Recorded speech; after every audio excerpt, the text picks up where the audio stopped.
Good morning, sweet world, and welcome to the No Dunks podcast on the Athletic Network. It's Wednesday, October 9th, 2024. I'm J.E. Skeets here in the Classic Factory, and alongside me, as always, Tass Mellis. Podcast listeners, this is for you. Next to him, we got the bearded one, my top shot hot boy, Trey Kirby. Hey-o. Hey-yo.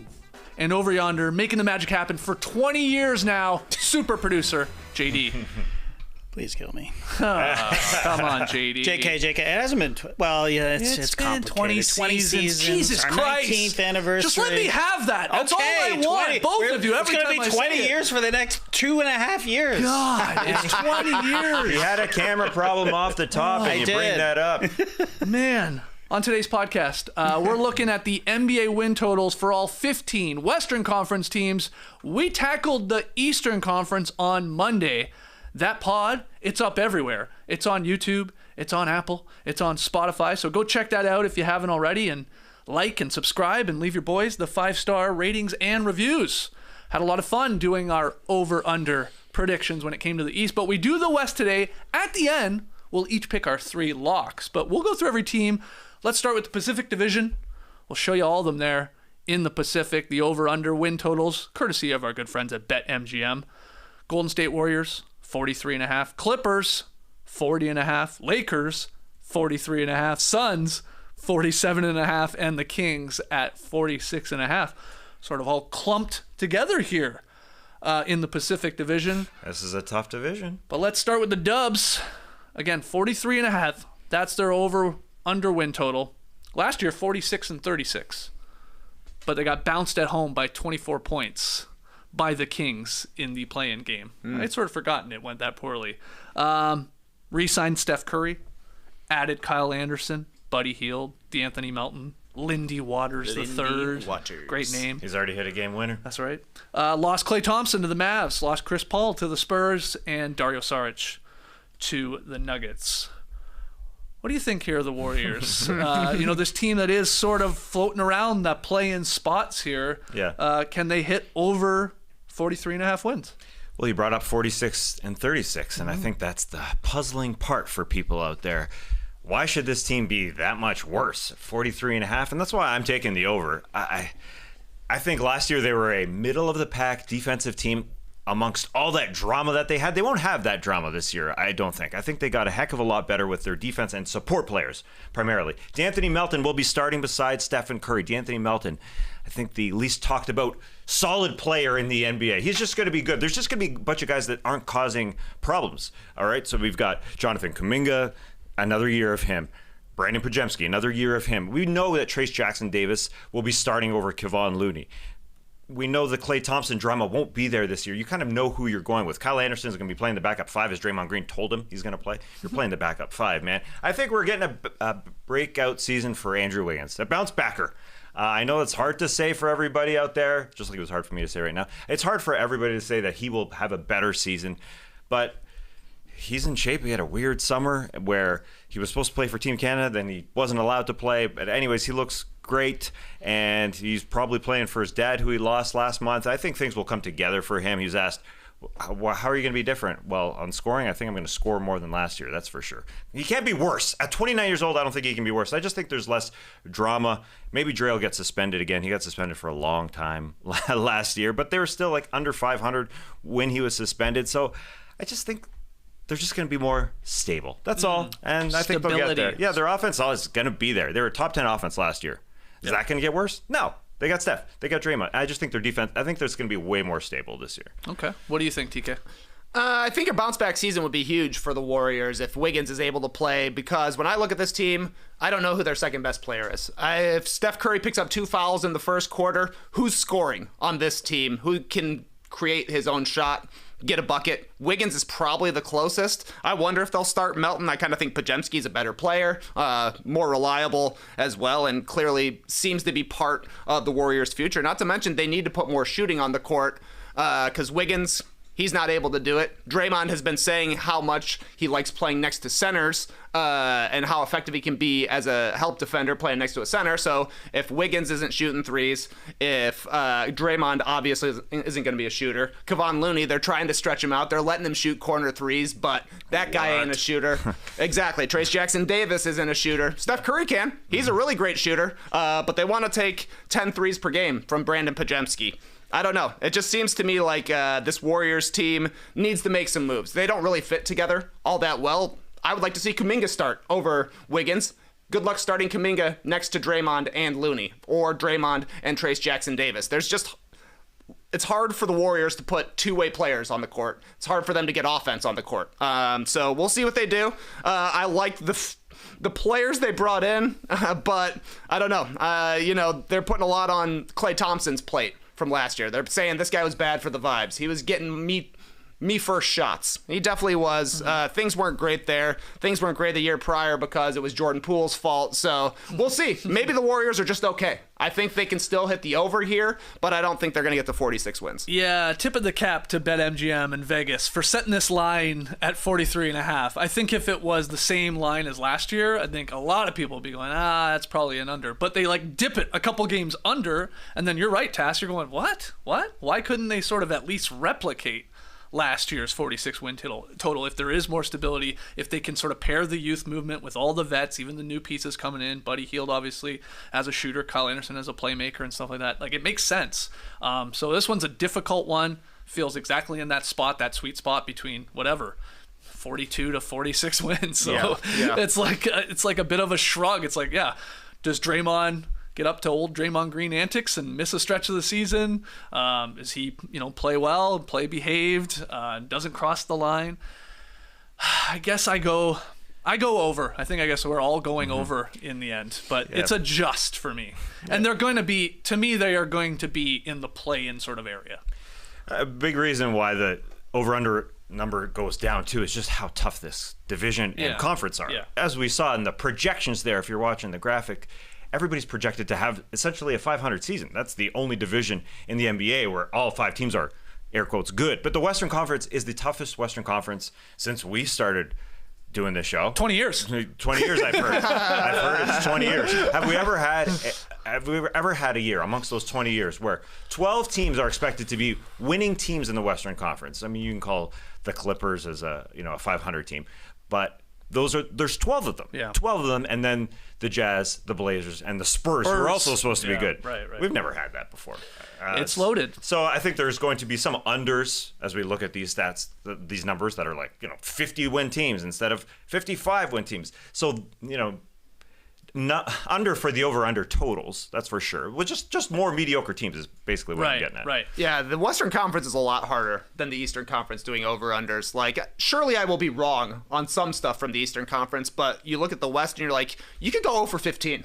Just with how good teams are and how closely the standings are going to end up being bunched. Tough stuff. So, I think the Warriors, their team might be better, but they're still going to win fewer games. Weird stuff. Very weird.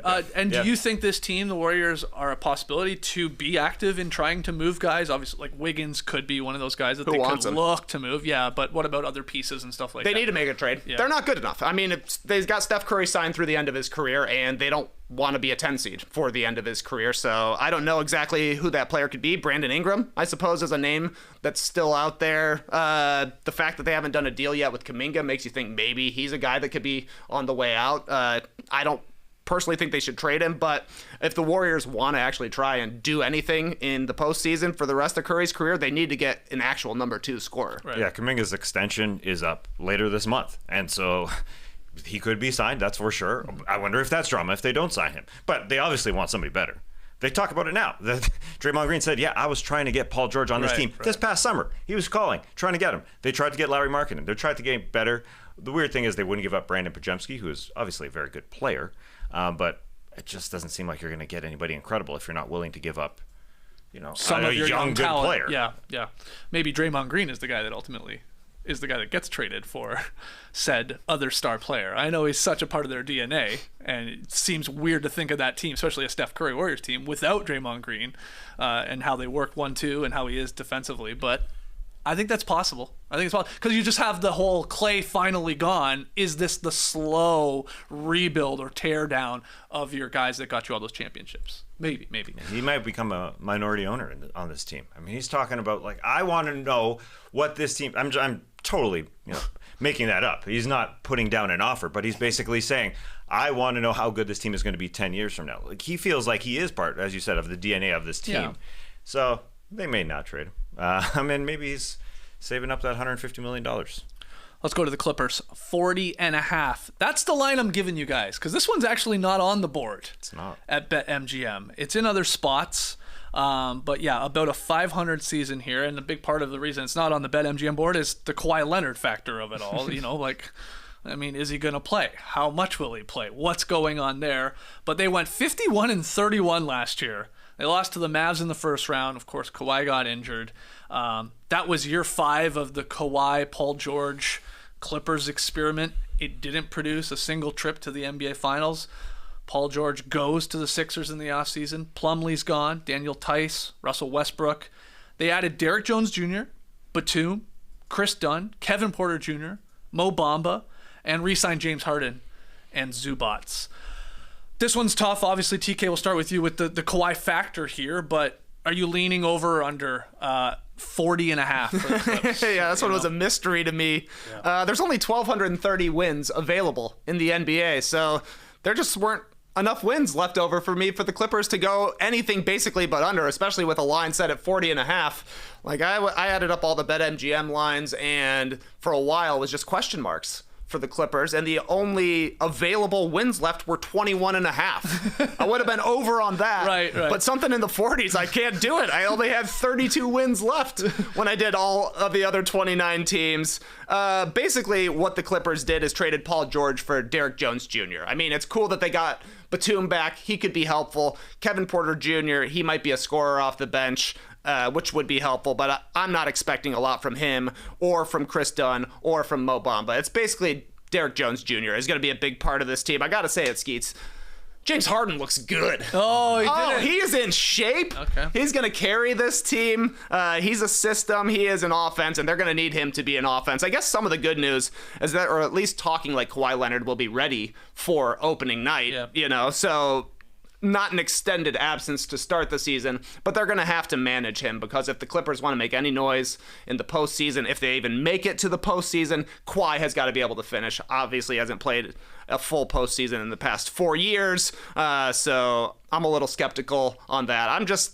This is not a team that I can get that enthused about. But man, 51 wins last year? That was a shocker to me. There's a few of these in the Western Conference. You're like, they won that many games? Yeah. And 51 was a surpriser. Yeah, and what's also shocker is that the last 13 seasons, the Clippers have had a winning record. Yeah. That's remarkable. Lawrence Frank is proud, I heard.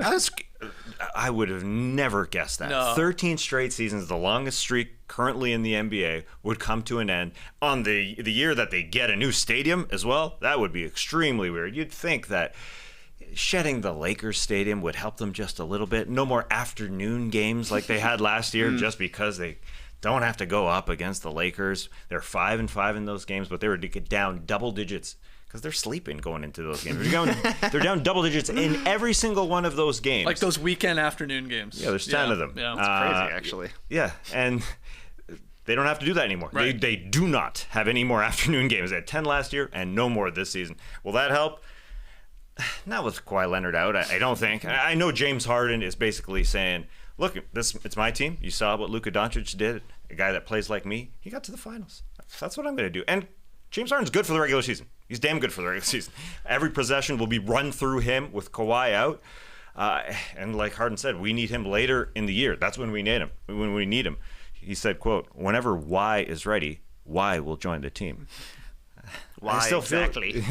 Feels weird to call him YIMO. But, you're going to have Leonard sit down, Derrick Jones Jr. totally come in. Norman Powell, I think, will be the other starter besides Derrick Jones Jr. to go with Harden, Terrence Mann, and Zubats. You buying into that in a 500 team in this tough West? Not me. I go under. Wow. It's somebody's got to lose. I mean, these numbers, these over-unders, as you said, Trey, they all have to add up to 1,230. They all have to have 1,230 wins. So we're saying here, with this Clippers team, it's literally the 12th worst over-under number in the Western Conference. So either, numbers drop from the Eastern Conference, which could happen, or these teams at the bottom of the West are terrible, or you just get some of the, 1, 2, 3, 4 seeds in the West are like, more like 48, 49 win teams. I don't know. I just think the Clippers they're dropping. I'm with you guys because I can't bank or trust, of course, not only Kawhi Leonard being healthy for a majority of the season, which he was last year. I mean, that's a big part why they got to 51 wins. I mean, he played a good chunk of it, and then obviously untimely goes out with the injury near the end of the regular season into the postseason.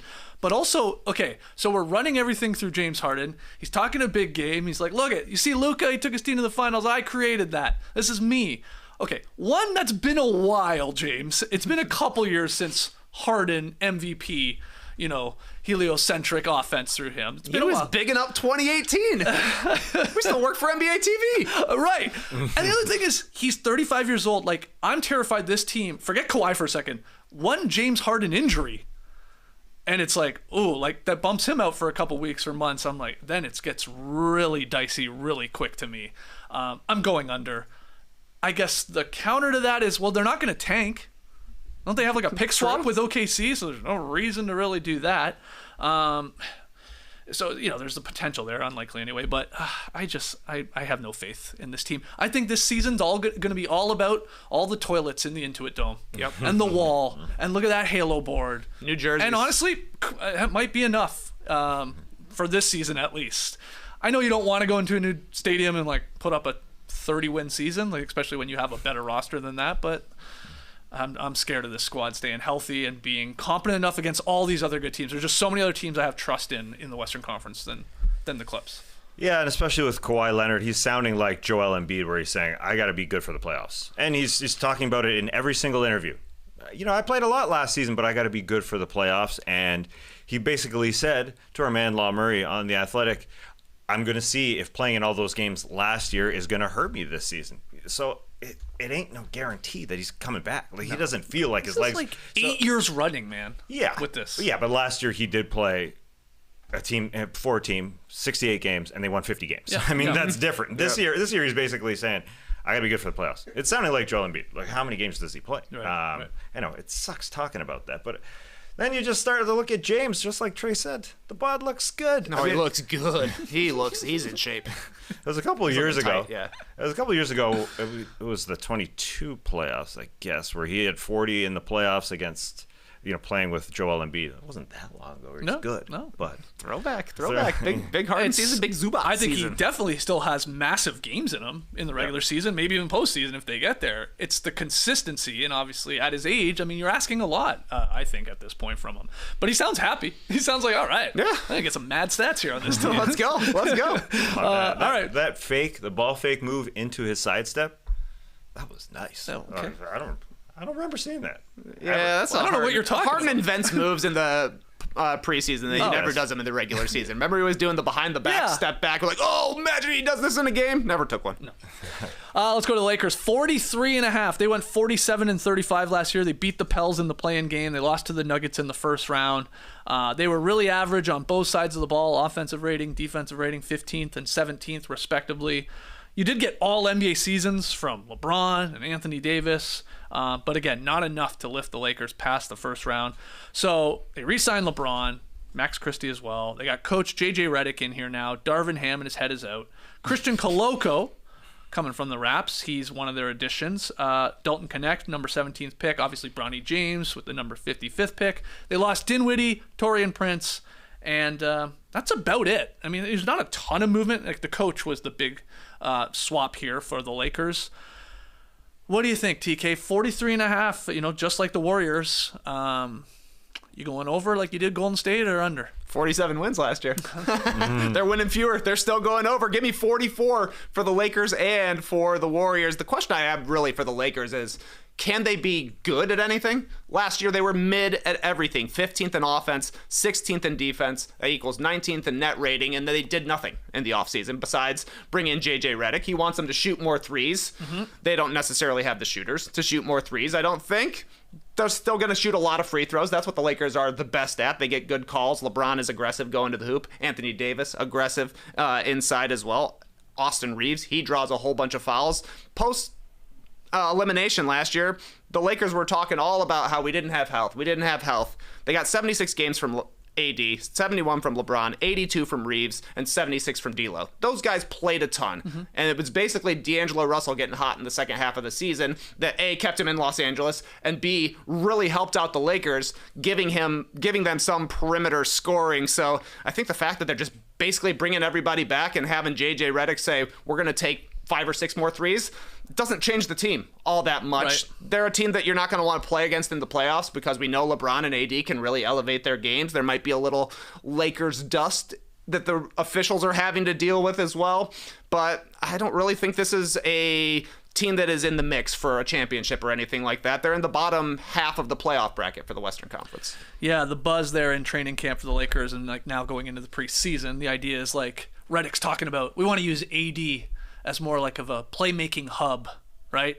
Get him at the elbows, get him at the three-point arc, and like sort of operate through Anthony Davis a little bit more. I roll my eyes at that a little bit. It's like, you got LeBron James. You're like, come on. The ball's going to go through LeBron, as it probably still should. But what have you thought about Redick here in obviously preseason and training camp? And do you have hope, Tass, in the Lakers hitting over 43.5? Yes, I have hope. I think they will. I think what Redick is doing well is he's communicating with the players. The players didn't seem to love Darvin Ham last year. The good thing that JJ Redick will do immediately from day one is start their best 5 players. That Darvin didn't do to start last season. They're starting Russell, Reeves, obviously LeBron, AD, and Rui. Rui didn't start. He was injured. They're playing with these starting lineups. They're trying to figure it out. They put Reeves to the bench. He's playing those 5, and then he's telling everybody, you know, we got to shoot those threes. Will he get that number up? I don't know. We've been talking about it since Anthony Davis won the NBA Finals in 2020 when he shot all those threes. Is he going to shoot threes? It didn't happen. No. Yeah, apparently JJ Redick has been in his ear. Davis said he's been on me all summer about shooting threes. Darvin wanted that from last year. It didn't happen. Rui he thinks I'm a great three-point shooter, and he believes it. Do you believe it? And so the injuries last year, like you were talking about, Trey, were the grinders. Jared Vanderbilt wasn't playing. Gabe Vincent wasn't playing. Those injured guys, they seem to in preseason have some more grinders. They signed Max Christie to a big contract, and apparently JJ's been talking to him a lot, and he could be an impact role player that they didn't have last year because he's helping out. He's all over the place. If you watch any of their preseason games, he's boarding, he's blocking shots, he's slashing, he's doing everything out there. So he could be their 6th man. And then the Dalton Connect, he could connect some people. He's a dunker, he's a finisher, he's a movement shooter. He's pretty good. And Redick has told him, if you want to be in the rotation, you got to be grinding. So Redick is talking to everybody. Yeah, just play grinding on the video board, and everybody will be like, oh yeah, I got to play hard. So I think Redick is doing a good job. That Darvin Ham didn't seem to do well anyways. That he lost the guys. He lost the guys for sure. So you think Redick's at least talking a good game here of inspiring some of these guys? Like, hey, we got AD, we got LeBron, we're good in obviously in the talent department, but we need all the little things. Yeah. Play defense, obviously deflections, hit the glass, stuff like that, and then obviously hit a 3. Pass it and shoot those threes. I mean, some of the plays are nice. The horns that they're running, but they set up threes that they clank. Like, I don't know if they're going to go down. They were 24th last year in terms of made threes. That's what they did. They didn't do it all that well. Yeah. So, I don't know. AD's got to shoot more of them. I mean, I don't know. I mean, I saw that quote, too, where he's talking about JJ was in my ear. He was telling me at the Olympics, shoot more threes. I was like, what? He took 2 threes in the Olympics. It's a shorter line. So I don't think it's going to happen. I don't know. And also, Anthony Davis is, like, unstoppable inside. So I would like him inside. Yeah. Okay. Let's say it goes a poor start for the Lakers to start the season. Right? They're struggling. Who will be the scapegoat for the Lakers this season heading in? Will it continue to be D'Angelo Russell? Could it be Redick? Obviously, as a new coach, and people are like, what are you doing? Why do you got AD shooting threes? Is there someone I'm missing? Who do you think? Bronny. Bronny. Too much of a sideshow. Oh, goodness. Yeah. Well, I didn't think of that. Jesus, poor kid. Probably D'Angelo Russell. Yeah. You know, we've been skirting around him being the scapegoat for a while. Like I said, he kind of saved the season for the Lakers in the middle third, basically. So, you know, he came to his press conference at media days like, surprise, surprise, I'm still around. Like, oh, yeah, you are. And you're important for the Lakers. Right. So I think that's a possibility. And then, like, Jared Vanderbilt's already hurt, right? Yeah. So that'll be another one. Oh, yeah. These guys can't stay healthy. That's a possibility. So, but you guys are both going over. Yeah. Just over, it sounds like. Less wins, still over. 43.5. I'll go under. I'll go just under. It sounds weird. I mean, I guess I'm banking a little bit on like, wow, that was a really good season for AD and LeBron playing a decent chunk of games. Can they do it for a consecutive year in a row? And then all these pieces and JJ. I feel like I can't pick the Warriors and Lakers to both go over 43.5. I have to pick one to go under. I'll say Lakers just under. Suns, 47.5. They went 49-33 last year. Remember, they were dominating the Minnesota Timberwolves in the regular season? Had their number. Got a great matchup. Convinced me to take them in the postseason, and they got swept by the Wolves. They have the priciest trio, right, in the league, and they came up well short. So what did they do? They made a coaching change. That's what you do in the NBA. It's not the players, it's the coach. But Mike Budenholzer in as head coach, Vogel out. They also added Tyus Jones, EJ Little, Monte Morris, the Plum Dog. They lost Drew Eubanks, Eric Gordon, David the Body Roddy. And they re-signed a bunch of guys, like, because they really sort of all they could do. Bol, Damian Lee, Josh Okogie, Royce O'Neal.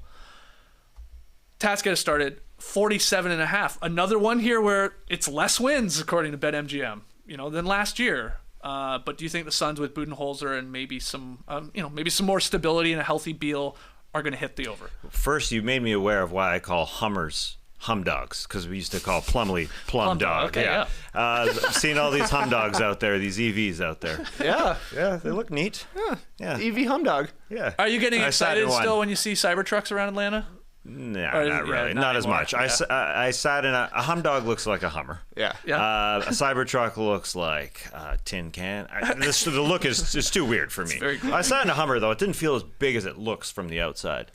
So it was nice. It was nicer. Anyways, yeah, get that Plum Dog back. He's as good as a Humdog. What am I saying? What I'm saying is that the Phoenix Suns are going over, I think, because they got a point guard. I think getting Tyus Jones matters. I also picked the Phoenix Suns in the playoffs against Minnesota Timberwolves. That wasn't good. What happened on every single possession on offense was that they just weren't getting into their plays. And Bradley Beal looked exhausted, having to guard the other team's pretty damn good defenders and playing point guard on the other side. And he did look exhausted. Will it help that Tyus Jones is out there? Yeah, I think so. I think Jones is playing for a contract as well. And Mike Budenholzer, he does damn good in regular seasons as a head coach. They just overachieve. And so 47.5, it's high in a weird way in this West, but I think they're going to do it. I think Budenholzer is going to get Tyus Jones just getting, again, Beal, Booker, and Durant. Damn. Like how if you get your shots where you're supposed to get your shots, you're going to be good. And I think Mike Budenholzer is going to get Yusuf Nurkic to shoot threes, because centers under Budenholzer always shoot threes. It's happening. Looking back to the Hawks days, Dwayne Dedman will shoot threes. Mike Muscala will shoot threes. Pero Antic will shoot threes. Everybody shoots threes. He's going to shoot the most threes of his career. And I base that a bit on some of the videos in the offseason, but he can shoot the three. And Nurkic so looks good. He looks good. He shot 22 for 90 from three last season, but 43 for 119. That's 36% clip the year before. Yeah, he's going to be out there. in his last year in Portland, so maybe he can hit it. And Budenholzer, you're right, will probably encourage him to let it fly. Yeah. So you're going over. I'm going over. Okay. The Bud Bump. He believes in it, at least in the regular season. What Yeah. about you, Trey? Well, I was going over too until Tass told me that it's going to be Tyus Jones and Yusuf Nurkic leading the way for this team. I don't know if I believe that. Well, Nurkic was solid last year. He exceeded my expectations. He was pretty healthy and played pretty well. I still think center is a big question mark for this team, but as long as Nurkic is out there, that's good. They need more shooting outside the fifth in three-point percentage. That's awesome, but they were 25th in attempts. So Nurkic taking some more would be great, but in reality, it's Devin Booker needs to take some more. Kevin Durant needs to take some more. Good luck. He's in year 18. He loves the pull-up game. Bradley Beal, what's he doing now? Is Tyus Jones actually going to start for this team? Because then when I look at it, it's like Jones, Beal, Booker. That's a pretty small backcourt. Nobody's necessarily a defender, though. Booker, I think, can elevate on that end a little bit. Kevin Durant's a really good player on the defensive end. He's probably their best defensive player. So I'm not guaranteeing that Tyus Jones is a starter here. It seems like it to me, but I wonder long term. But the thing with me is that I do love the Budenholzer addition. He will make their offense more modern looking. I think they always win in the regular season. He has good defensive principles that he will have the team stick to. That becomes a problem in the playoffs when he's a little bit inflexible. And when Booker, Durant, and Beal all started last year, it was only 39 games, but they went 24-15. That's a 50-win pace. Right. They were good when those three guys actually played together. So I like it. I don't like that Grayson Allen is now 230 pounds. That's messed up. Dude's huge now. This guy's like a knockdown three-point shooter. And guess what? I'm muscling up. Jeez. Watch your heads, everybody. This guy's going to be knocking people out of the air left and right. But I'm still over on the Suns. Maybe it's Team USA inflected, but I love seeing Booker and Durant together, and I love seeing all the dirty work Booker was doing. So if he's able to tap into some of that while still being one of the two best shooting guards in the league, I love it. A huge part is, and he's sort of forgotten in the NBA landscape because he was poor last year, and he was like sort of easily forgotten when he was playing for the Wizards at the end of his career there. It's Beal. Like, he is good. He should shoot way more threes. Like, he shot 43% from three last year, but only like 4 attempts per game. Double that, honestly. He really should. And Budenholzer will probably encourage him to. He needs a bounce back year. He's got to be consistent. He's got to stay healthy. And yeah, I'm with you. If they play, I mean, we're banking on these three guys all playing at the same time. It's a part of the equation, though. I go over if they're out there. And I like again, we were looking at this team going, what the hell are they going to do? Because they didn't have a lot of wiggle room in terms of contracts they could hand out, guys they could bring in. I thought they did pretty well overall to like re-sign some of those guys and bring in at least 2 guys in Tyus Jones and Monte Morris that never turn the ball over. That's one right. thing they do really well. Don't. They run an offense and they don't kill you, at least in terms of giving it to the other team or taking shots that they probably shouldn't. So I'll go over, but probably under the 50-win mark. Sacramento Kings is the final team in the Pacific Division. 46.5 is the line, which is a tiny bit more than last year. They went 46-36, so they're being, possibly picked to win one more game. Lost to the Pelicans in the play-in for the final playoff spot. So bounced in the play-in. They were sort of like the Lakers, sort of average offensively, average defensively. And that's weird because you had De'Aaron Fox having a career year. Sabonis was another All-NBA guy for the second time in his career. Monk was amazing, nearly won Sixth Man of the Year. Keegan Murray was pretty damn good. But the defense, sort of an issue again, and that really held them back. But they re-signed Malik Monk and Alex Len. They added DeMar DeRozan and Jalen McDaniels in trades. They signed Jordan McLaughlin, Orlando Robinson. They drafted Devin Carter, but he will not be playing. And they lost Harrison Barnes, Chris Duarte, Davion Mitchell, Sasha how do you say his name? Vezenkov. He's not even in the league anymore, is he? No, I saw on the Europe. NBA GM survey, he was the best player In Europe. Not internationally, not in the NBA. I was like, no, he's not. I saw him in the NBA. He couldn't do anything. Yeah. Yeah, the Raptors said, nah, he's gone. Get out of here. I thought he said nah. Yeah. Said, I'm not playing for this team. Yeah, he maybe. thought he'd be able to shoot. I mean, they just didn't play him a lot in Sacramento. And Kessler Edwards is also gone. So Sacramento Kings 46.5. I'm going under. It is. I think they may get the same record as last year in this tough West. I think that doesn't benefit them. What also doesn't benefit them is they got thinner. I mean, they don't have as much depth. They went and got Devin Carter, as you said, drafted him. He could be a great player to do the grinding work, but he's injured. As Monte McNair said, did you see the NBA playoffs last year? There's a ton of Devin Carters out there. Unfortunately, they don't have him, and by trading all these guys to Toronto and losing some guys, they're not all that deep, and so there's going to be work and like these moving pieces here with DeMar DeRozan where they kind of have to figure out who they are, and they'll probably be again average on both ends. Will they be good offensively? Yeah. Will they be average defensively? Yeah. I think it'll be really similar to last year. I am looking forward to watching how their offense works. Apparently, Domantas Sabonis is shooting threes in training camp. God, everybody is shooting threes. You got to, man. Have to. I think Sabonis can. Especially the addition of DeMar DeRozan is why they're doing that, to get a little more space for DeMar to work in the mid-range. So that makes sense. But the West is just so ridiculous. You got to bring in this new part. I think, 46-36 is a damn good season. You think they're the best team in California? The best team in California. Probably record-wise. Okay. Yeah. Okay. but it's going to be close. It's all going to be close. Talking dubs. We're talking I think Clips. I've got We're them talking as Lakers. the most wins as well in California. Hey, California raise the State banner. champs. Raise the banner, baby. Like the beam. I saw like Kings season ticket holders got like an awesome little, what's their Golden One Center is what it's called, right? And it has like a little button you press on it and it lights up a beam on top cool. of it. It looks really, really cool. This looks like a fun team. Like they're going to play in a bunch of close games and they got two great closers in DeRozan and Fox, guys who are like finishing top 3 in clutch points every single year since we've started tracking that sort of thing. The DeRozan fit is super interesting to me, because the Kings, during the light the beam era, they've been all about ball movement. They're a top 10 assist team the past couple of seasons.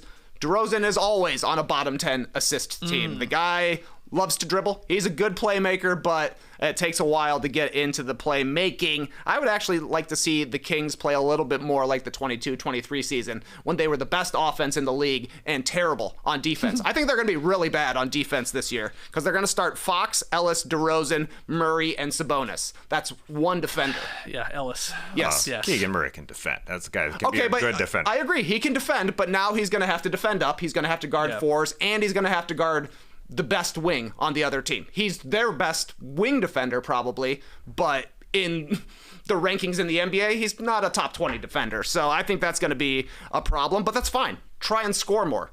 Your offense is going to be better now that you're bringing in DeRozan. It gives you a little bit different look than a guy like Kevin Huerter, who's just going to catch and shoot. Really fell off last year. So I think they will play a ton of close games. And if they're able to get the kind of performances from Fox and DeRozan that those two guys have had the past 2 or 3 seasons, they will probably exceed like their net rating, their expected wins. So I'm going under here, but I think they're about the same as last year. Okay. Yeah. I agree 100% with you guys. I'm just under. I think you could see the exact same record from them, 46-36. They're going to hope it means getting in if they have to go through the play-in to the actual playoffs. But yeah, we can't wait to see the end of games with them. You know, Fox was amazing. DeRozan, of course, was incredible when he was with the Bulls. And how will that work? I mean, is it just double up their potency in the clutch, or do they like almost like, how do we run this now? Who should be taking these shots and who should be operating? But two of my favorite guys to watch, and now they're on the same team with Sabonis, Ellis. Yeah, obviously he has to bring it defensively. He has to play, and he's got to be stopping the best sort of like perimeter guy on all these Western Conference teams that have all these all-star level talent at those positions. He has to at least sort of contain them. So he's very important to their success. Yeah, and he's starting from day one. Unlike last year, where he started 20 games into the season. It was pretty late. Mm-hmm. So they have that. And Fox has that going for him beside him. You're taking the best guy. And so it's like Beal in Phoenix. Like he guarded too many good players. And I think same goes for Fox. I mean, key on. It's your time, and he's good at it, obviously. All right, to the Northwest Division over-unders. We have the Nuggets at 51.5. We got the Wolves at 52.5. We got the Thunder at 56.5. So 3 teams right there from the jump, over 50 wins from BetMGM. And then the 2 sort of teams that are expected to be among the worst in the West, Blazers at 22.5. and the Jazz at 29.5. TK, we'll start with you. Denver Nuggets, again, 51.5. They went 57-25 last year, tied for the best record, really, in the Western Conference. Didn't get that number 1 seed. They lost to the Wolves, though, in the second round. They blew a 20-point lead in Game 7. Still seems crazy to say that out loud. Good on both sides of the ball, top 10, both offensively and defensively. Re-signed DeAndre Jordan, added Dario Saric and Russell Westbrook. Drafted Deron Holmes II. He's lost for the rookie season. Achilles surgery. And they lost KCP to the Magic and Reggie Jackson to the 76ers.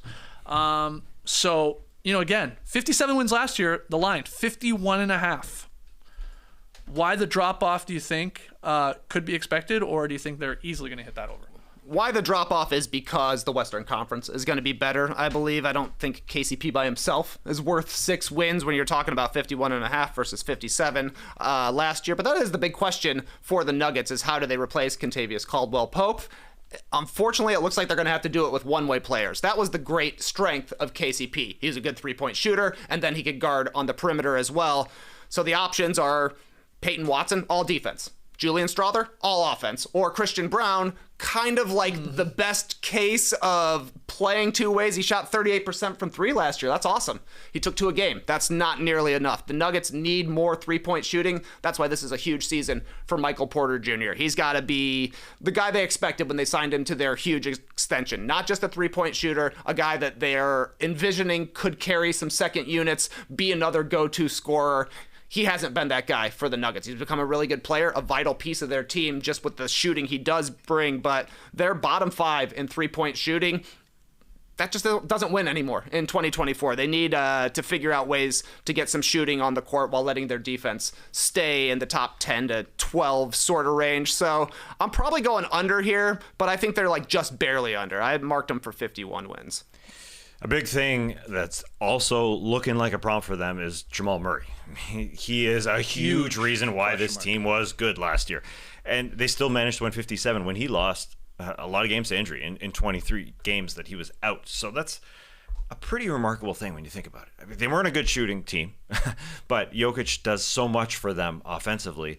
They overcame what Jamal Murray was, but he looks so poor in the playoffs and in the Olympics. That's one reason why the number looks like it might come down. But Calvin Booth said, hey, here's $200 million, Jamal Murray. So I got to think that he is going to be way better than he was at the end of the year. I don't think they're paying a guy who's going to be stinky. So there's that. There's the KCP thing coming out, but I think Christian Brown can be a very, very good defender. He's bigger than KCP. You saw him in the playoffs against Anthony Edwards on some possessions. He's a big dude. Will he be able to shoot more when he's taking more shots?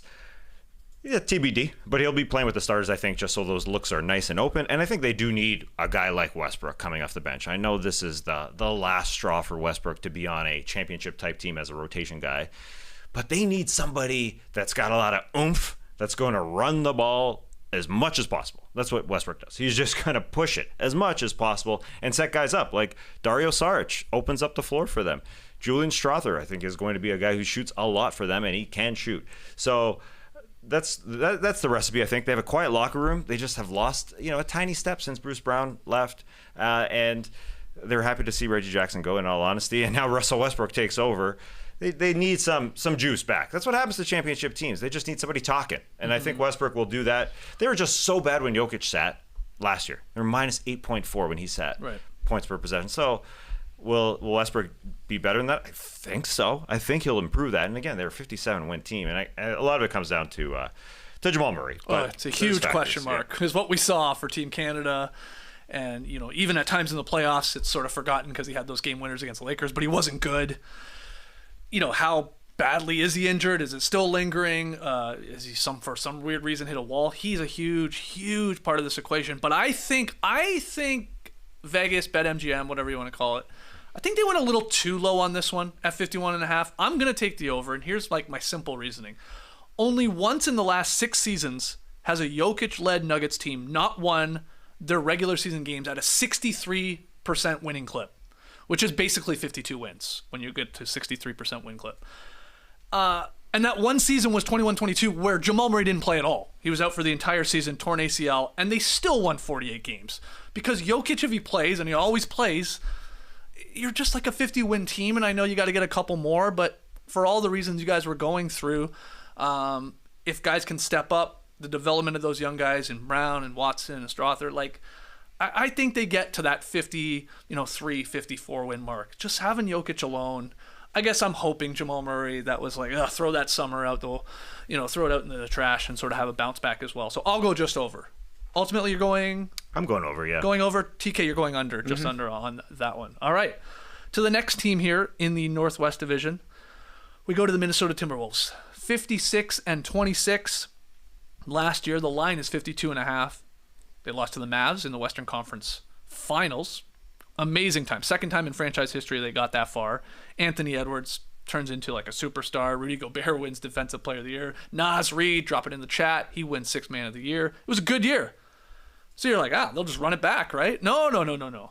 They added Julius Randle, Dante DiVincenzo, Bates Diop, Rob Dillingham, who's looked really good in preseason. Fast, got that ball in a string. Terrence Shannon Jr., Joe Ingles, PJ Dozier. They re-signed Luke Garza, and they lost Kat, Kyle Anderson, Jordan McLaughlin, Monte Morris, Wendell Moore Jr., and TJ Warren. So big turnover here for the Wolves, especially Cat leaving to New York, Julius Randle and DiVincenzo coming in. 52.5, Tass. Quite the drop-off after winning 56 games, right? Just because Cat is gone.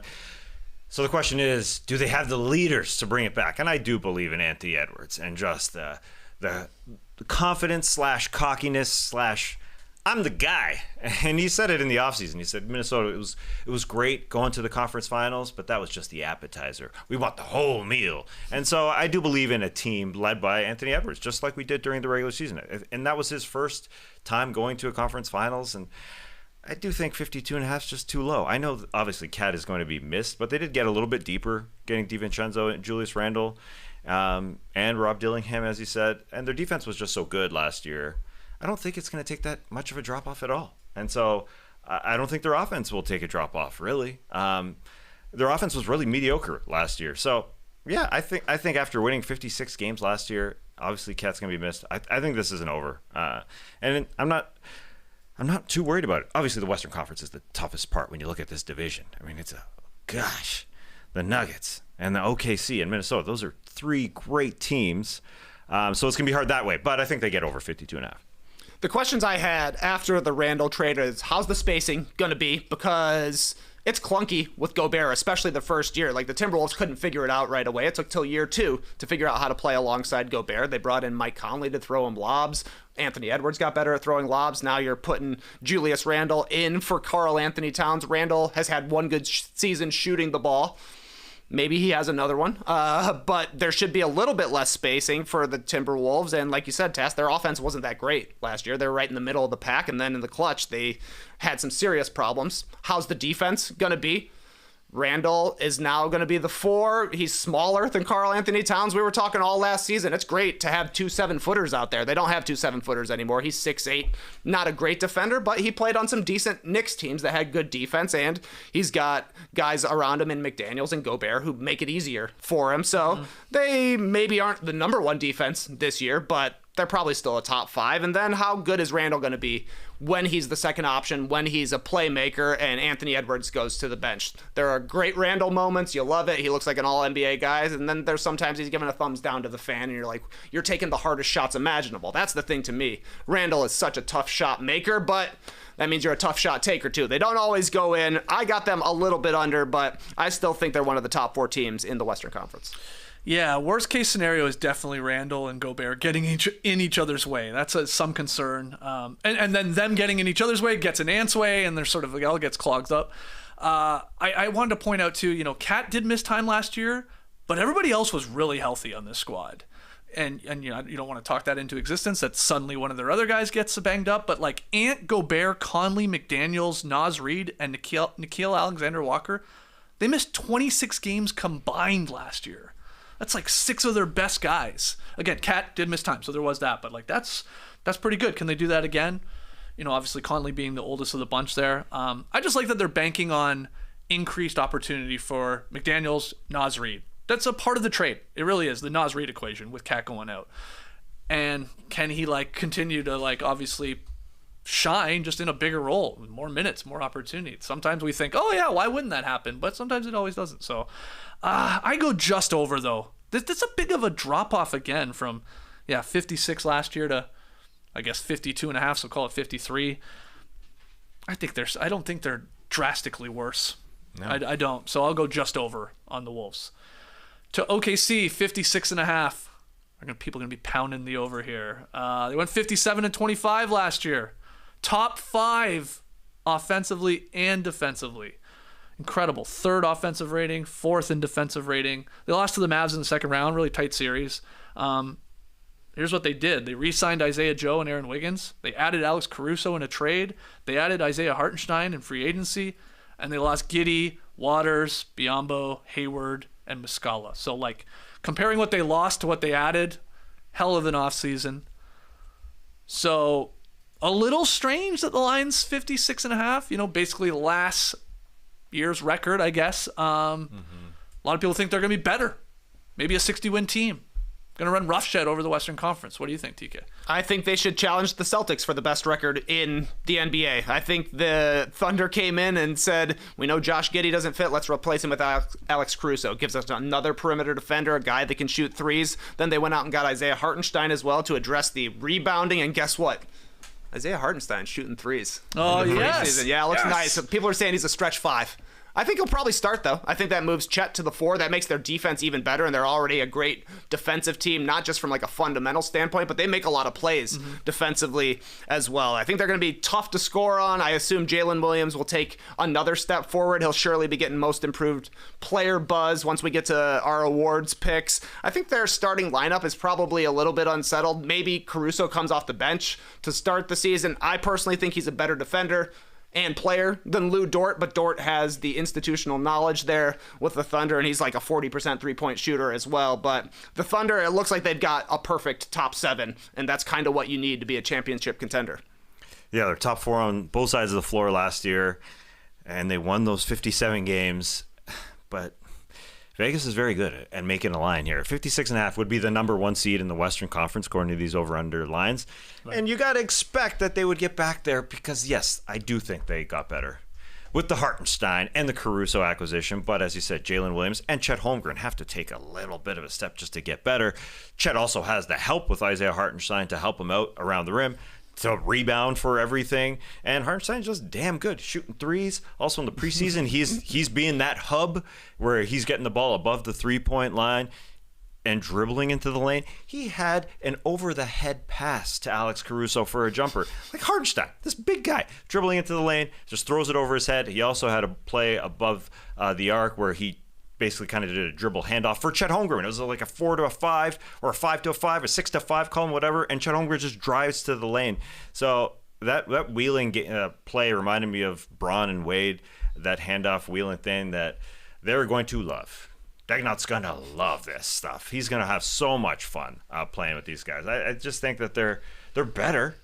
It's just, is the West too tough? I know. I think we're going to get a photo of Isaiah Hartenstein and Chet Holmgren doing the LeBron and Wade dunk thing. Insane comparison. Yeah, I love maybe. it. These guys are the LeBron and Wade of the Western Conference. Why not? So you're leaning over. I'll go over, yes. Yeah. My only concern is it feels like everybody's going over on this. It's like, what? That can't work. I don't know. Because I'm with you guys. They had 2 flaws, right?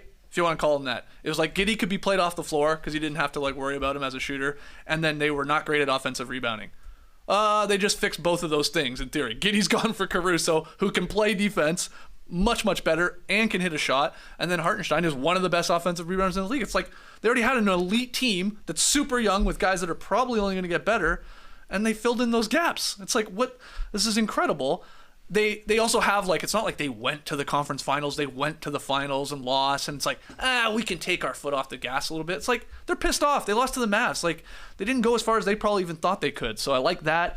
Only one team had a better record last year than OKC. Only one outscored opponents by more than points per 100 possessions, and only one joined them in the top 5 in both offensive and defensive efficiency. It was the team that won the title in the Celtics. So they're sort of on par with them in a loaded West. I'm with you guys. I'm going over. They have so many shooters. I liked re-signing Joe and Wiggins. Those guys can shoot, man. And in a long regular season, they'll get minutes. They'll get opportunity if guys get banged up and stuff like that. So I'm going over. I think this could be a 60-win team. Just like we think sort of the Celtics in the Eastern Conference. This could easily be a 60-win team.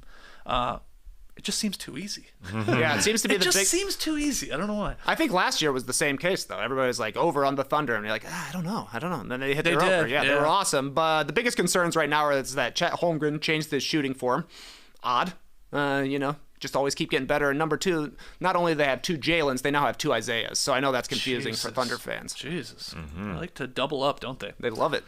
And I guess if we're thinking they're a 60-win team, I know we will get to award talk later in the week on Friday's show, but that would put probably SGA in the... I don't know. He'd be sitting at the table for sure. He never left the table, but maybe has the menu in his hand as the front runner for MVP. If we're saying this is a 60-win team. And he puts up similar stats. He's at the table. Does he have a digital menu or he's got an actual menu? Oh, QR code? Yeah. Jeez. He's a kid, I mean, Jason Tatum was on the best team in the league last year.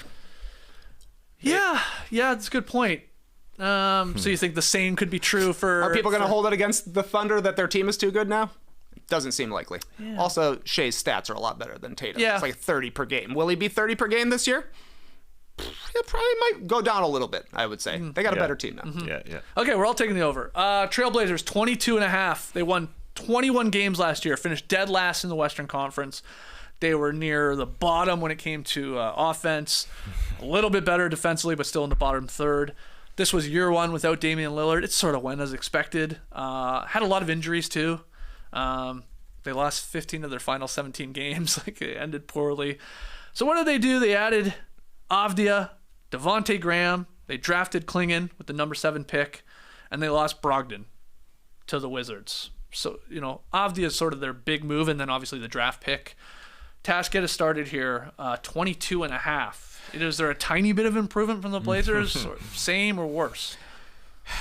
I think it's going to be under, but I think it's going to be a beautiful mess to watch. There's just so many players that you're interested in, but at the same time, they were, as you said, one of the worst offenses. And I know Denny is a really damn good playmaker and had a really good year last year and plays like a modern player should. But he's going to be the secondary guy, and I think it's going to be all through Scoot one more time, and Simons, and Jeremy Grant, and Ayton. When you look at that, you think, squint. Maybe they should win 23 frickin' games. That ain't that much. No, maybe. Maybe, but I just think there's a lot on Scoot's shoulders, and there will be, especially Shaedon Sharp's injury right now, too. That kind of hurts them. But I think this is another year of, hey, let's figure this thing out. Let's see if we're good. Let's see what we got. And they have a bunch of injuries and a bunch of like good quality players that have won.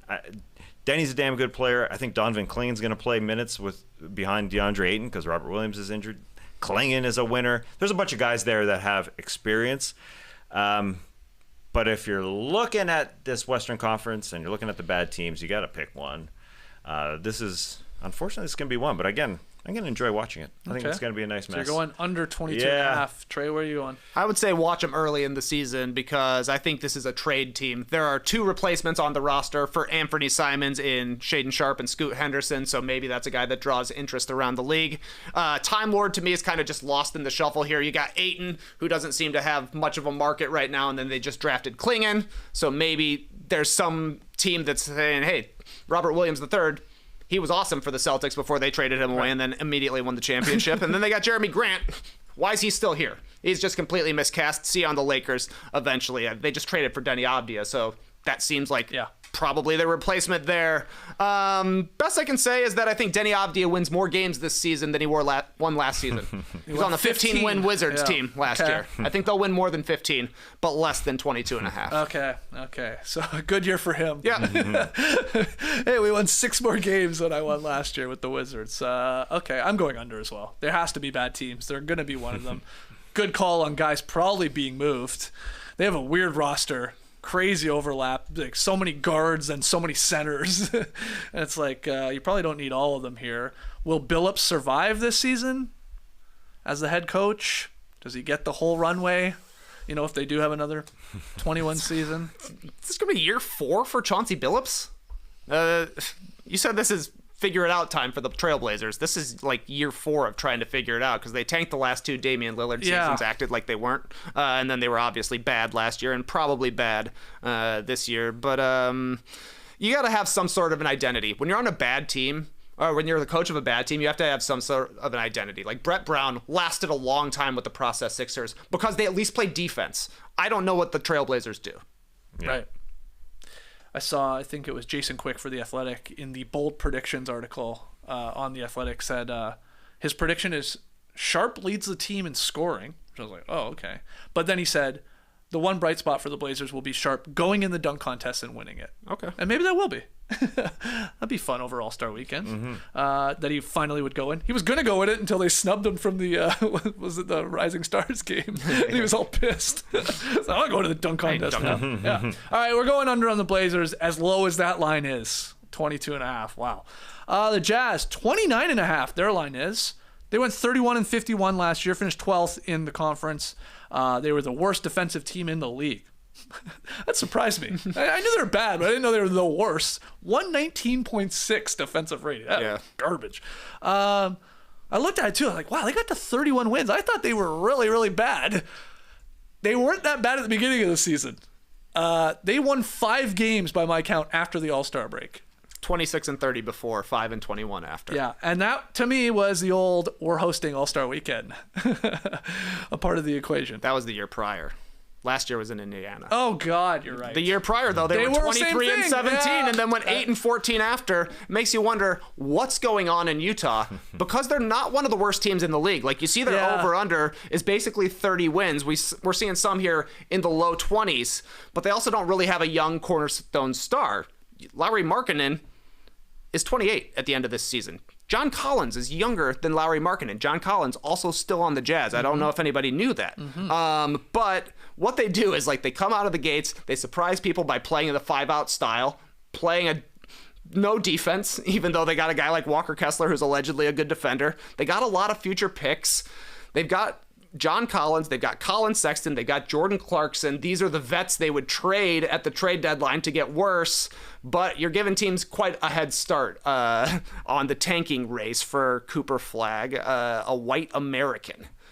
Would probably go over well in Utah. I don't think so, I'm thinking, but I don't know that Collins, Sexton, and Clarkson have any sort of a market. Right. Really? So I don't know exactly what Utah is doing. I'm going under here just because they did the deal with Markkanen, and the time they did it, he can't be traded, so he'll be around. Their 25 pick is top 10 protected. I think they'll be one of the 10 worst teams in the league. But if you want a chance at the number 1 pick, you got to be one of the 4 worst teams at the league.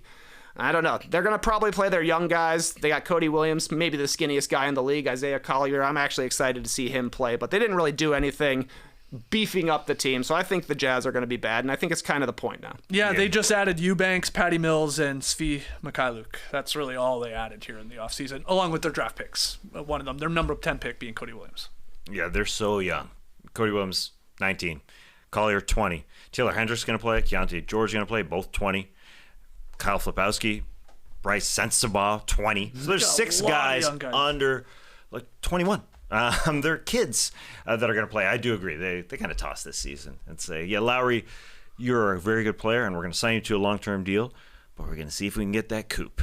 They're going to try and get Cooper Flagg. That's what they're going to try and do. Last year, it was similar.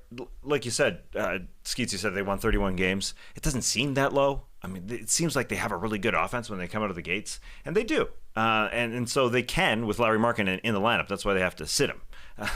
That's what they did last year. I mean, he got air quotes hurt, but I think they'll just make a decision.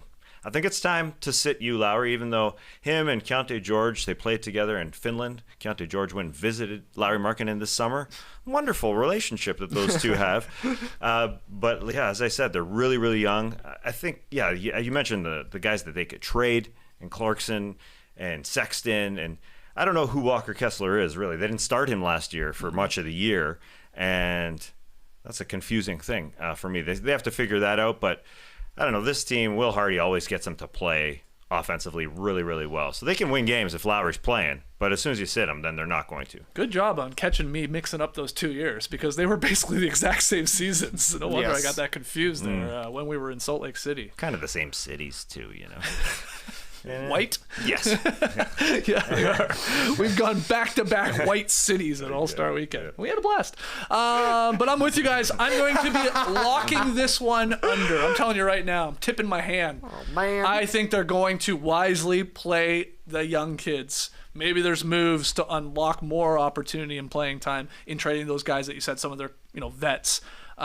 They should be bad. they should take a stab at getting Cooper Flagg by helping their chances. I just think it's going to be a bad season for them, and they will be. I'm going to significantly say under, actually 29.5. But we got one more division here, and that is the Southwest Division.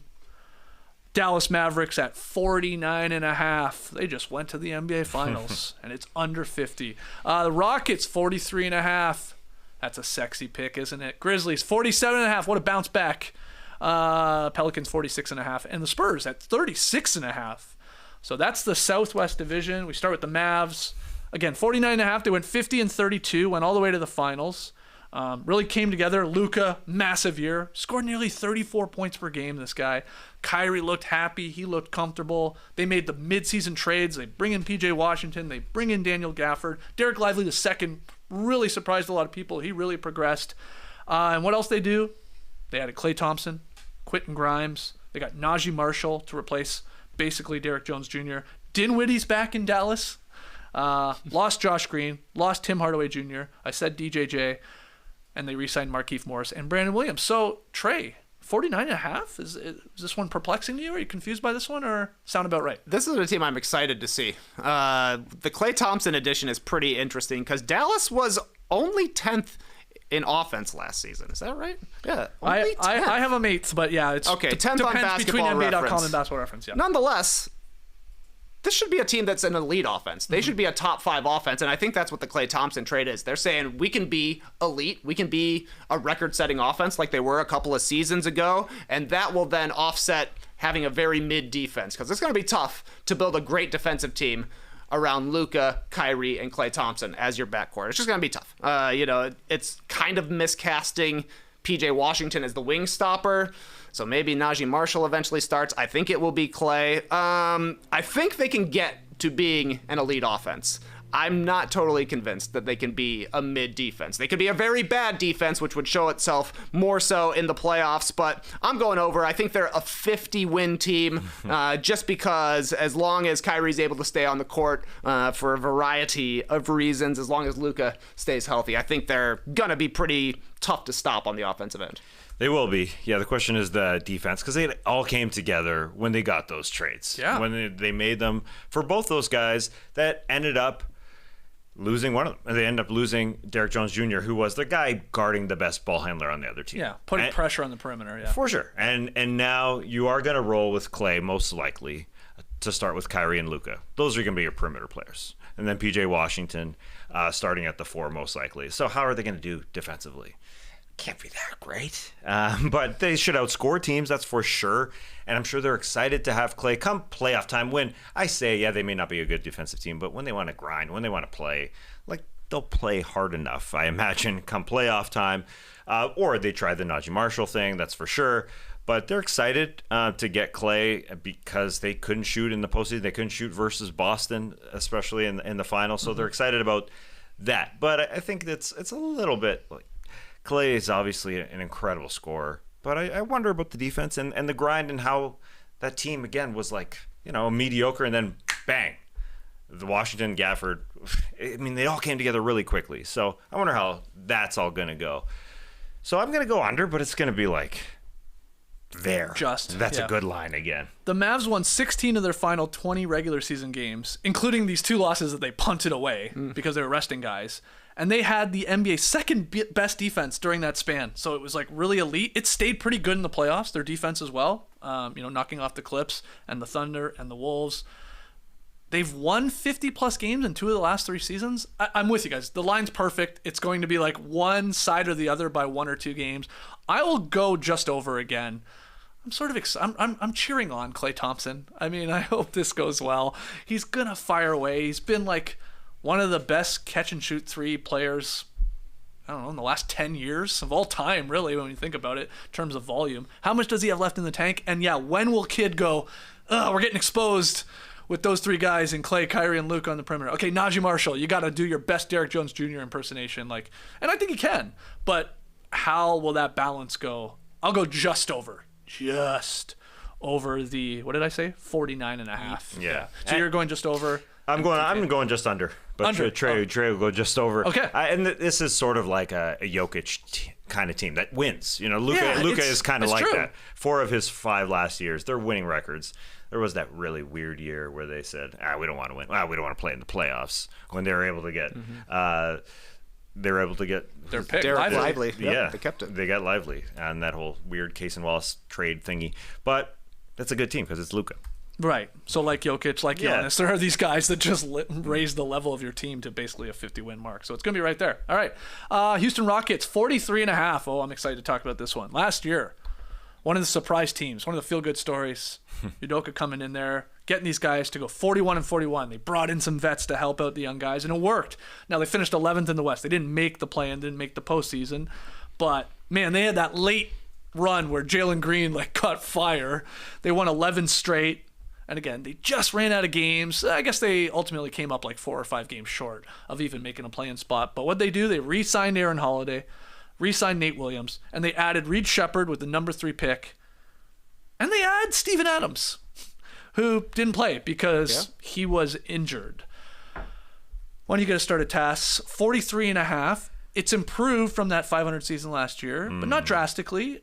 But people are convinced this could be one of the up-and-coming teams, and why couldn't they easily clear 43.5? What do you think? Yeah, the team is stacked in depth. They may not have championship-type leaders, but it is one of the best teams in terms of depth. You got guys who aren't going to play that are good players. Jeff Green, he ain't playing. Jock Landale, okay, you call him a good player if you want, but he's not playing. I mean, they just have way too many guys.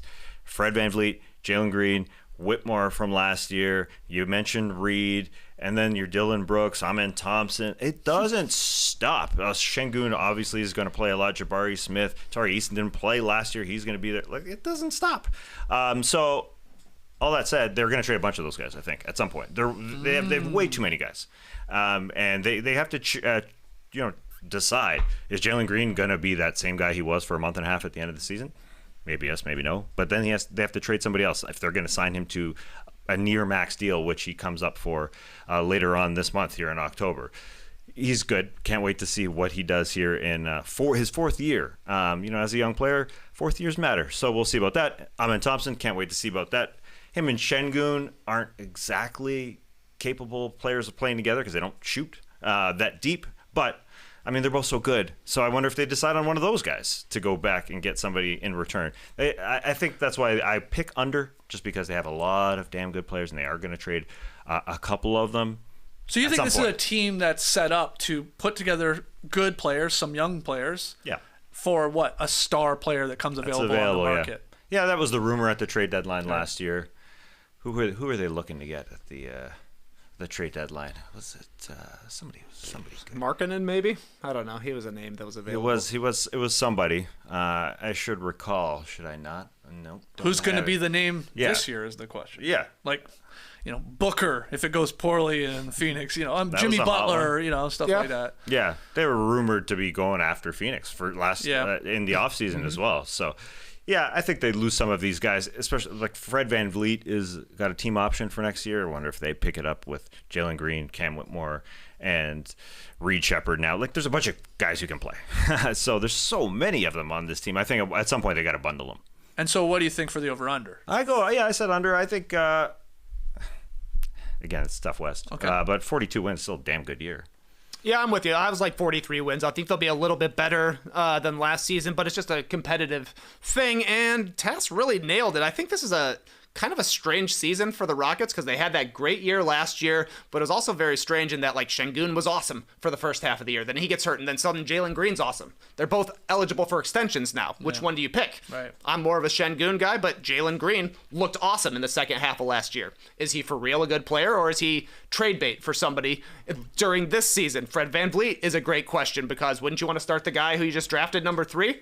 Who's the favorite for Rookie of the Year, it feels like, right now? I don't know. They've got a lot of decisions to make, a lot of mouths to feed. Ime Udoka, I do think, is a good coach, but he's got a lot of decisions to make because I don't really think their starting lineup is settled. Dylan Brooks seemed like an important player for them last year.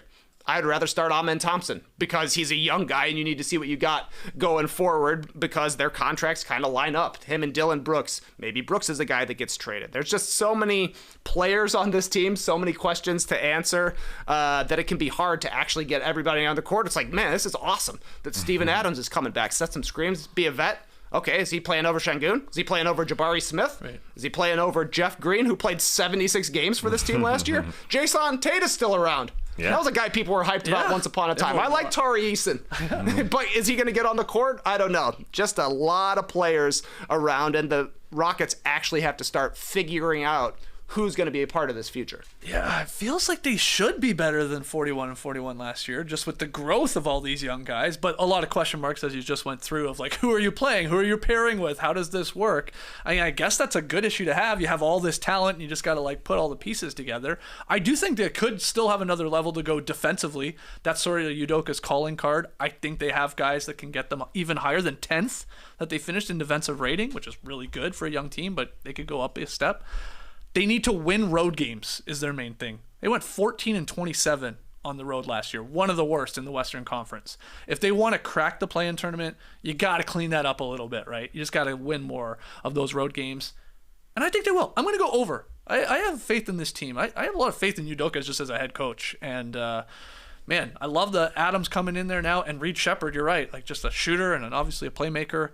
Feels like they can just have again, it's up to him to figure out, but like really 48 minutes of quality minutes at every position because they have so many guys, but can it all click? I'll go just over though, that they will be a little bit closer to sniffing the play-in or maybe even getting in there this year. It's going to take probably like it did last year, right? 45, 46, so sort of 47 win mark. Memphis Grizzlies, 47.5. Yeah. They went 27-55 last year, finished 13th, worst offensive team in the league. Their season was basically a wash with Ja Morant's 25-game suspension to start. Then he had season-ending injury, and there was a bunch of other injuries. Bright spots were Gigi Jackson, Vince Williams. They sort of emerged as rotational players. They re-signed Luke Kennard. They added Zach Edey, the big guy with the number 9 pick in the draft. Added Jalen Wells in the second round as well. Lost Goodwin, Stevens, Watanabe, Williams. Derrick Rose retired. Trey get us started here, 47.5. I mean, this is obviously Vegas going, they're going to bounce back to what they were 3 seasons ago when they had a healthy Ja Morant and a healthy squad. Do you believe it? I tend to agree with the projection here. I'm going to go over because I think at the very least, the Grizzlies are going to be a good regular season team with the style they play, the toughness, the fast breaking. Sometimes the shooting becomes a problem in the playoffs. And I mean, when your best outside shooter outside of Desmond Bane is like Marcus Smart in the starting lineup, I don't know. That's a question mark to me. Marcus Smart, he's on the Grizzlies. I think that's something to forget about. Yep. But yeah, I like the look of this team. Unfortunately, all their juniors are banged up right now. Gigi, Jaren, and Vince, all banged up. I'm not a big fan of their depth either. When I look at them, like, good that Brandon Clark is back, but other than that, it's Luke Kennard, Santi Aldama, who for me is in the Vit Krejci-verse. True underrated players that people don't know about. He is good. Santi Aldama is good. Konchar's not. Laravia's not. This is a team that used to have like 10 great players, but some of those guys have been leaving. Like Kyle Anderson is gone. They used to have Jonas Valanciunas around. They used to have Steven Adams around. They don't really have any wings with Gigi Jackson going down. Vince Williams will be helpful there, but like Marcus Smart is going to have a big responsibility defensively, and he's a former defensive player of the year. We'll see if he can get back to that level, but weird team, but I like it. I like the over for the Grizz. Wow, 47.5 over. What do you think, Tess? I'm going under. Part of the reasons that you said, they're banged up, as you said. Gigi Jackson, Vince Williams, JJJ Jackson, Jaren Jackson Jr. also hurt. I mean, that's a good chunk.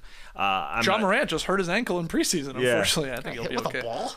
Yeah, that's a weird one. Yeah. Apparently he'll be fine. Yeah. But I'm not sure if Brandon Clark's return is going to be all that great off the bat. Marcus Smart missed a lot of time last year. Was that just because they wanted to plummet for a pick?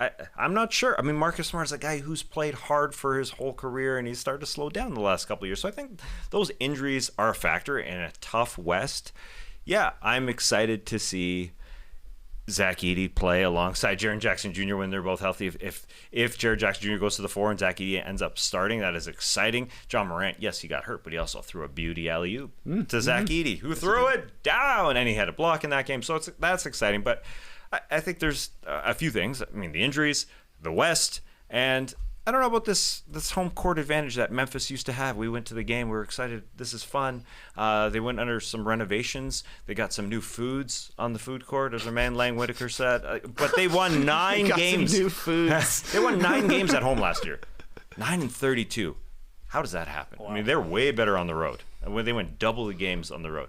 Now, is that just because, I don't know, bad feelings at home? Bad food in the concourse, apparently, according to you. So I guess I had a brisket nacho there. It was really good. Yeah. It was delicious. But maybe Lang is opening his own kiosk. Yeah. Cooking with Lang. Cooking with Lang. Tune in to Grizz.com, see what he makes during the day. You can buy it at night. Come on, that's a great promotion. He would go with that brisket. Yeah. He loves cooking the meats. But I don't know. It's just. I think there's too many questions being in the Western Conference, so I'm going to take the under. I'm going under because they could still win 20 more games than they won last year and still actually hit the under. I think they're going to be in the play-in race. Personally, is what I believe. And again, that's going to be 44, 45, 46. So I think they'll just go under. It'll be a much improved year. We sort of get into, like, we talked about stars raising the level of a team. Ja is that. I mean, he plays, and it feels like they're more of a 45 to 50 win team. So if he's healthy, then they're going to be around that mark. But I'll go just under. I just think the rest of the West, we're talking about those couple years ago, I think it's improved. And, like, you know, I guess I'm almost convinced, like, the Rockets might have a better record than the Grizzlies, or at least very, very close. So the math ain't mathin' for me. I got to go under on the Grizz. 2 more teams left. The Pelicans, 46.5. They went 49-33 last year. They lost to OKC in the first round. They were really good defensively, 6th overall, 11th offensive rating. Zion went down with a late season injury. He was really good when healthy. And they did win 49 games, got contributions from Ingram and McCollum and Trey Murphy. They added DeJounte Murray. They signed Javonte Green, Daniel Tice. Dyson Daniels gone, Larry Nance Jr., Cody Zeller all traded to the Hawks in that Murray trade. Valanciunas gone, Najee Marshall gone. DeJounte Murray's the big part here. Trey added to Zion. Still for now, Brandon Ingram. Still for now, CJ McCollum. Are they a better team than 46.5 to you? 49 wins was another surpriser one for me. I'm like, man, Pelicans, especially considering they didn't have like a great early season from Zion. You know, the guy was getting dunked on like crazy during the in-season tournament. People are saying, lose some weight, buddy. So he did. But he also got hurt last year. This team feels so unsettled to me. How much is Zion going to play? Are they going to trade Ingram? Who's actually starting for this team? Like, CJ McCollum has been around for a long time, respected dude. Time for him to come off the bench. Is Daniel Tice really going to be their starting center? Very weird team. I'm going under just because a few too many question marks for me to answer, but maybe Zion can be a 50-win guy, right? Like, maybe he can be the kind of player who, when he's healthy and on the court, lifts a team to 50 wins easily. I could definitely see that happening with the Pelicans, but this is a team to me that will probably be better at the end of the season than they are at the beginning of the season when they're having to figure out all this weird stuff. Yeah, they do have a lot of clouds hanging over them. The Brandon Ingram is kind of a cloud hanging over them. It's the trade talk that happens all the time. Cirrus cloud. Cirrus, nice. Those are the thin, wispy ones. Oh, yeah. And they're flying around here. And just like your voice there. Yeah. Been spitting too much hot fire here. No, but we see those clouds around here in the south. A lot of chemicals going up in the south. Winds are happening. It's happening. I do think, in the summer we have all these sort of fictional tales about guys who are getting stronger and bigger and working out. I think the Zion Williamson thing is the most believable out of all of them because, yes, he did get hurt last year, but it was basically on the last couple of years of David Griffin, their front office leader, saying, Zion's got to get better. Zion's got to get healthier. Zion's got to get in more shape. And this year he basically said, I'm doing it. And he said, I'm out for straight vengeance, not against any particular person, just for myself. And it sure looks like he's healthy. It sure looks like everybody in New Orleans is going to start growing a beard. If you're a male who can grow a beard, you're going to look like Zion Williamson. You want to look like that guy. And so I think that even if they have some clouds hanging over them, just with their questionable depth. I mean, I'm a Daniel Tice guy, but watching him out there, and then when he goes to the bench, I mean, who is going to play the 5? I think they're going to play small, and Zion's going to play more of the 5, and I do have faith that he'll play again. A lot of games, I should say, again. So I'm going to take the over. I just think they have a lot of talent. Are you concerned of the overlap between DeJounte Murray and Brandon Ingram? How they play? Yeah, they're the same guy. Yeah. One is taller. One's a Cirrus cloud and one is a smaller Cirrus cloud. Murray, Zion, Ingram, Murphy, Herb Jones, Alvarado, they're all like in their prime or near it. So they're all sort of on that same trajectory in terms of age. But you guys said, man, they have no size. They have no size. They have no size. It's Tice. They don't even have Larry Nance Jr. anymore. to play at center as sort of a guy that can play above the rim a little bit. Or Cody Zeller even. I mean, those guys went in this DeJounte Murray trade. Well, how are they going to fix that? And is that a part of the Ingram trade or some sort of McCollum trade? Like, I'm with you. I'm buying the Zion hype. I think just even, honestly, forget physically, as important as that is for him, I think mentally it feels like he's coming in a better headspace into this year. So I am going to go over. I am going to go over on 46.5. I don't get why they're going to be not drastically, but worse than they were last year. With maybe, the injection of DeJounte Murray. I guess that's the thing. I guess people are saying, I don't think that's going to work with Ingram there. But somebody's got to get traded. Like, somebody's going to trade for Ingram. They will. They don't want to right now, but I think they will inevitably when a season goes awry for X team and then the package is put together. Rockets, Cavs, Warriors. There's teams. There's teams. Yeah. And if there's any defense that DeJounte Murray will start to play like his old good defensive self, it's probably the Pelicans because they're good. All right, I'm going just over. You're just over. Yeah, I'm over. And TK going just under. Final team, San Antonio Spurs, 36.5. Ooh. High line. Big line for a team that went 22-60 last year. Finished 14th in the West. Lower third on both sides of the ball in terms of offense rating, defensive rating. They land generational talent in Wembanyama. And they still lost 26 of 28 games from late fall to midwinter. Like, there was a bad stretch there. We were all caught up in the Pistons losing streak, but the Spurs were rough there. Now they were doing some weird things. Pop was getting funky. But here they are at 36.5 now. They added Harrison Barnes. They added Chris Paul, so some vets in, but they drafted Stephon Castle with the number 4 pick. He had a big throwdown in preseason. They re-signed Charles Bassey. They re-signed Sandro Mamu. I'm just calling him Mamu. I'm not even going to attempt to say that last name. They lost Barlow, Devontae Graham, Chetty Osman. They didn't lose a lot. But this line, to me, feels high at 36.5. But maybe that's like, hey, maybe Wemby is for real. Maybe he's, like LeBron in his second year, I think had the Cavs at 42-40, above 500. Took 1 year for him. How did Anthony Davis? I don't think it went as well in his second year with the Pelicans. I'm trying to think of like generational number 1 picks. That sort of Wemby obviously lumps into it. So that's what they're banking on here, Tass. Oh, absolutely. Are you? That's what this line is about. It's about, do you believe in Victor now? I do. I'm buying it. Woo! I'm buying it. I'm buying the talk from everybody around him, the talk from him. I mean, he went as simple as saying, you know what? I got to play like fundamental basketball, just the simple stuff. And if Victor Wembanyama, this giant, can just get simple, he is going to get a lot better. I mean, it's simple as that. He's bigger than everybody, and if he can handle a little bit better, like he did this offseason even when he played for France, I mean, he looked like he stepped into 3-point shots. Like the first shot of the France team was a step-back 3 from that guy. I mean, if he's good at just, like you said, the fundamentals is just taking the ball like a guard to the hoop. If he can do that, who's going to stop him? So I think that's a big part. And he gained 26 pounds. I think he should try and get 1 point per pound per game should be his goal. Like 26 points per game. That's the goal. I got 26 pounds. I got 26 points. And I just think this team has got, a pretty good chemistry around him. With Chris Paul, obviously. Stephon Castle is pretty damn good. Keldon Johnson picked a new number. He went from 0 to 3 that he's wearing because he's a new player. And he's a good player that we've all forgotten about. And this team was just good with speaking of good players, Greg Popovich is going to play them. Last year he said, hey, Jeremy Sohan, you're playing point guard. What? That made no sense. So he takes him off the floor. He puts Wembanyama with Trey Jones in middle of the season. They were good. Improved, yeah. Yeah, what was it? It was plus 5.2 per 100 possessions, and then you add Devin Vassell in there. They're plus 10.2.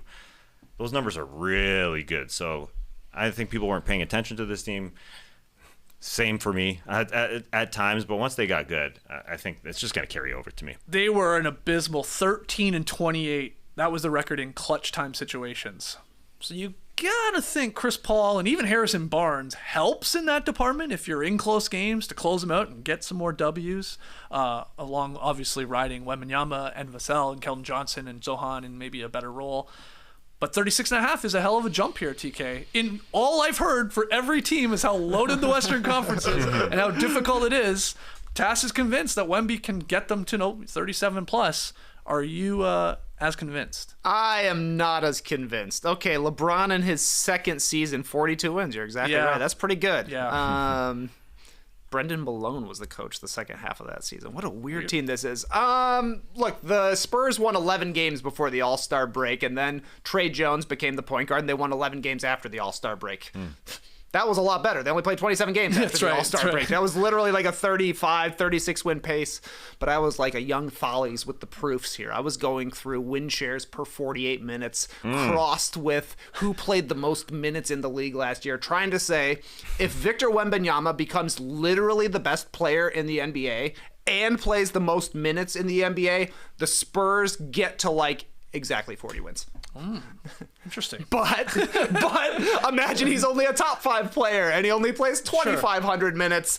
Then they're underneath their over under here. So I think they'll be a lot better. But I don't think the Spurs are trying to hit the gas all that quickly. They traded a lottery pick this year for one further down the line. They did bring in Chris Paul and Harrison Barnes, veteran dudes who are going to help the team be a little bit more professional. You saw how much better they were with Trey Jones, who was probably like the worst starting point guard in the league. Chris Paul, he's not the Chris Paul of old, but he's going to help this team. So expecting a huge season from Victor. I think he'll be an all-NBA player. I think he could be a top 10 guy in the league pretty easily. I don't think he'll be the number 1 guy, and I don't think he'll play 3,000 minutes. Ergo, I have to be under here. Yeah, I'm going under. Obviously, an approved season. Those guys are going to help. They're going to win some of those close games more with CP3 and Harrison Barnes. And Wemby should continue on his trajectory to be, look, maybe one of the greatest we ever see. But I think that's a hell of a jump they're asking for there in a loaded conference. So I'll go just under. But over 30 wins, yes. Over 37 or getting over 37, no. That's the West. That's 15 teams. Now let's get our picks. Let's get our locks. The 3 you're most confident about. Tass, get us started again, my man. Who are your 3? The Denver Nuggets are not dead. Nikola Jokic is one of the best players in the game. He asked for Russell Westbrook in the offseason to get him there. He got Russell Westbrook, so I don't think Nikola Jokic is going to go away. He's just not going to decide, I don't want to play basketball. I know we all think, he doesn't like basketball all that much. That's bullcrap. He's just one of the best players in the world. I think 51.5 is way too low for this team. I believe in Christian Brown. I believe in the guys who will substitute in for KCP. I think Dario Saric should be respected in this league. I go over 51.5 for there. Okay. Keep it going. Yeah, I'm under on the Memphis Grizzlies. There's just too many things there. There's too many injuries. It is a tough West, obviously. I don't know about Marcus Smart being healthy anymore. So the question marks for me are real. They have a lot of injuries now, and it's only going to get worse, I do think. So 47.5, although I looked at it at first, I said, wow, Ja's going to get them back there. I think the sporting guys just aren't good enough. That being said, I do think sporting guys for the Oklahoma City Thunder are good enough to get them over 56.5. It is a tough line, but I do think they're just too good. They had 57 wins last year and got better. So it would be weird to see that in terms of their acquisitions, plus just guys getting a little older, like Jalen Williams. He's just a good player. Chet Holmgren's just a good player, and he's super young. So that combined, I go over. So I got OKC over, Grizzlies under, Nuggets over. Okay. Trey, where are you going in the West? Oh, we got some overlap, buddy. Because I, too, like the Oklahoma City Thunder. Over. Not under on the Thunder. We're going over. 57 wins, and they got better. That's awesome. Shai Gilgeous-Alexander's wearing long shorts. We love it, don't we? We love it. Will he be able to go between the legs the way he likes to? I don't know. He stretches them out way far. Those things will be billowing, Skeets. You got to be careful. Dude. I also like the Phoenix Suns over 47.5. I'm a Bud Ball believer. The bees. Grayson Allen. We got Nurkic and Jones leading us to 50+ wins. Now I do like the Suns over. And then my under that I'm locking in is the Utah Jazz. I think they don't want to try and win 30-ish games. They would be happier in the 20 to 25 range. Wow.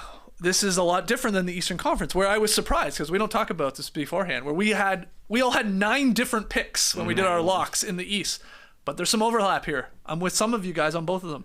I did one from each division again. I'm with Tass. I like the Nuggets over 51.5. Jamal Murray is not dead.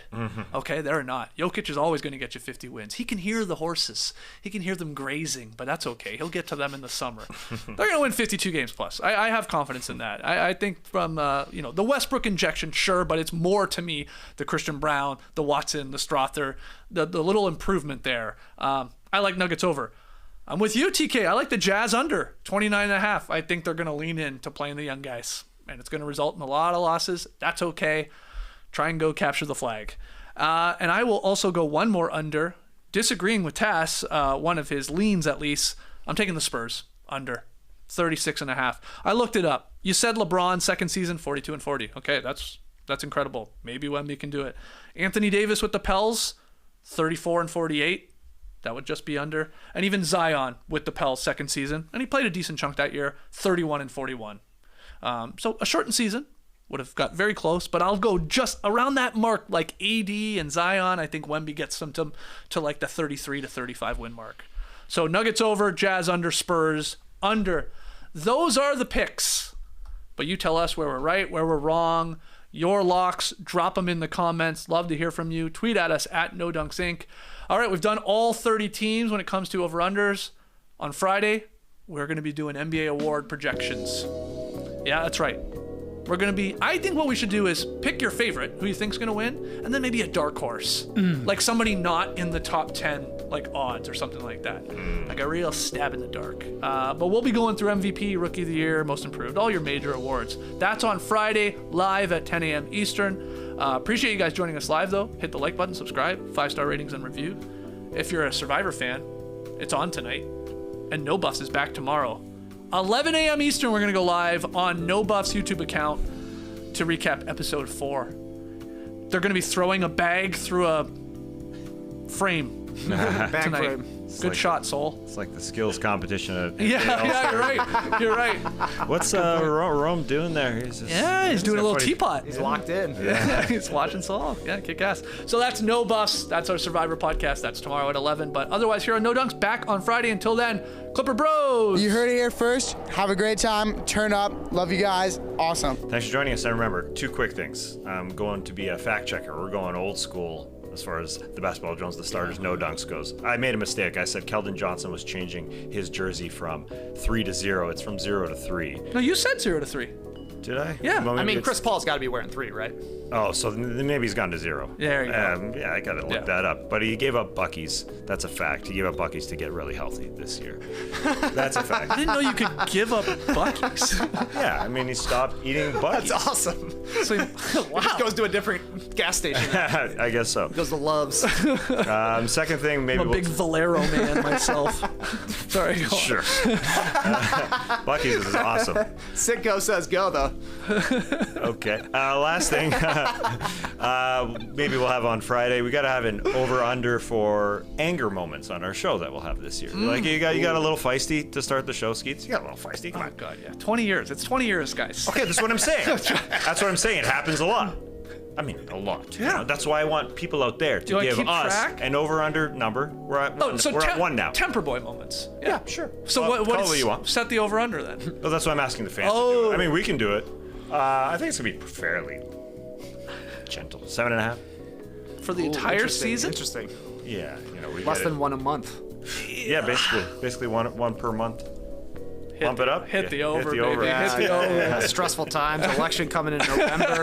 Right, yeah. Might just go over that month, you know? Yeah, for sure. Depending how things go. Oh, Nate Silver's going to be telling us what we're going to do. All right, guys. We'll see you on Friday here on No Dunks. Embrace the day, people.